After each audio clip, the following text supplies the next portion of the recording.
and you can see that salad has now come first. The same as if we were to say ascending, but obviously you can see that this is automatically ascending by default.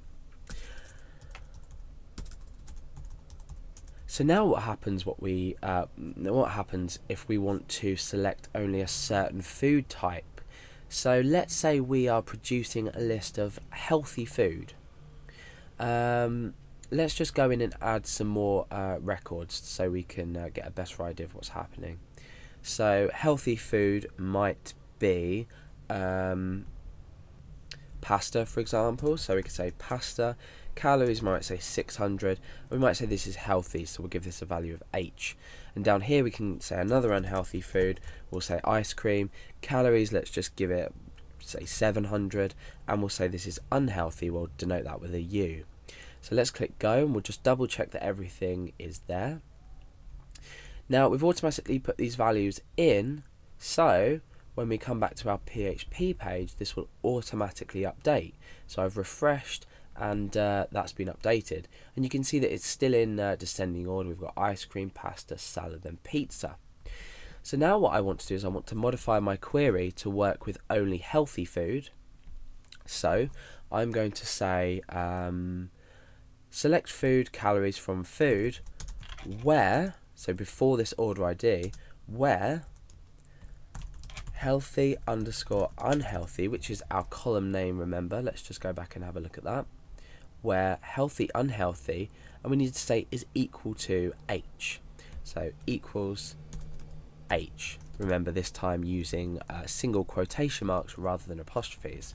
So now let's refresh our page, and you can see that that's been updated with just the healthy food.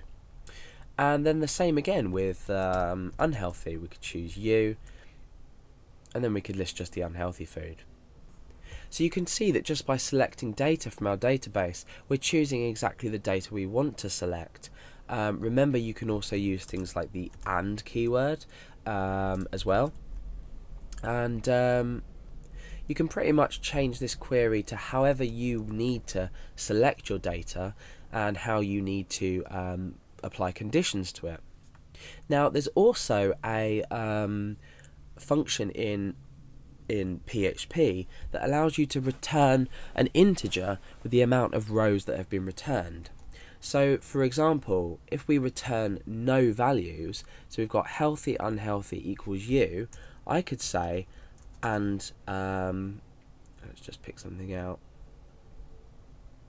healthy unhealthy equals U, and calories equal 100. So what we're doing now in our query is we're selecting where the food is unhealthy and the calories are equal to 100.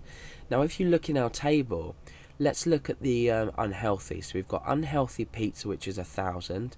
We've got unhealthy ice cream, which is 700. No record exists where the value is U for unhealthy and the calories match 100. So what's going to happen is when we refresh our page, we've returned nothing. So what happens if we want to display a message to the user saying nothing's been found, so no results have been returned from this query that's been run here? So what we do is we use the MySQL num rows function.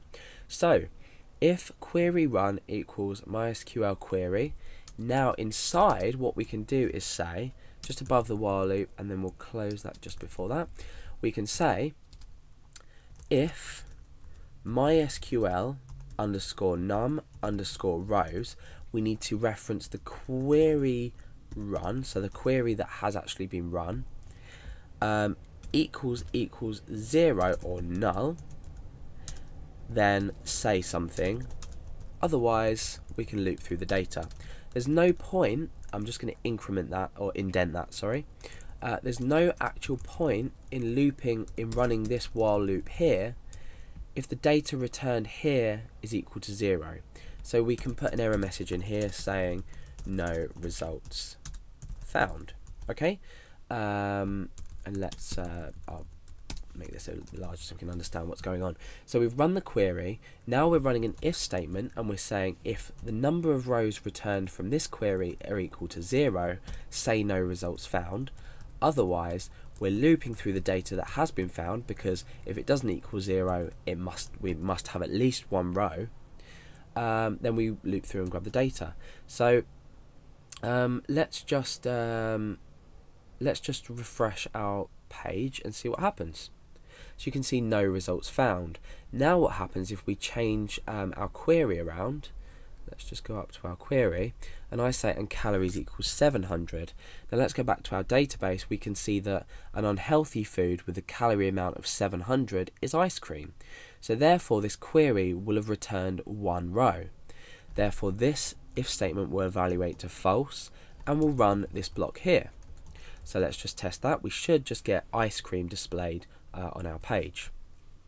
And we have, so ice cream has 700 calories. So using these few simple functions and using a while loop, you can see that we can select all rows in our database that have been returned with a specific query. Now we don't always need to use this while loop to return specific information. For example, if we know that we're only going to return one row, for example the example I've already used with the username and password, if we say return one row and we know we're only ever going to return one row, we can do this slightly differently. And that will be demonstrated in the next video in this series. So for now, that was selecting data from our database using a loop and these small but very useful functions.